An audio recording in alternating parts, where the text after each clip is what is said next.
tomorrow, July 27th, live from the Royal Farms Arena in Baltimore, Maryland. On the undercard are Gervonta Tank Davis versus Ricardo El Científico Núñez. A super featherweight bout that I'm interested in. It might be 5 or 6 years too late.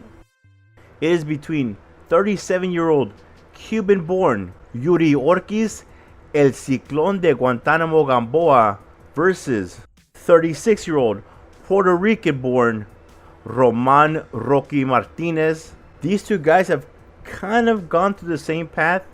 They've lost, they've gone away, they've come back. They've had difficulties climbing the ladder of success once again in boxing. And for me, I believe the loser of this fight will take a long vacation from the sport of boxing. Perhaps the loser of this fight will reevaluate his position in the sport and choose to do something else with his life, whether it be training boxers, opening a gym, or something completely different. Both these guys have knockout losses. To me, both these guys are almost the same fighter, even though Gamboa is shorter and 1 year older, but pretty much they've had the same path. Top Rank was taking them to the top, and they stayed on top. Gamboa had the WBA World Featherweight Championship. Roman held the WBO World Super Featherweight title. Unfortunately, you can't stay on top forever, and these guys declined very quickly after their first loss.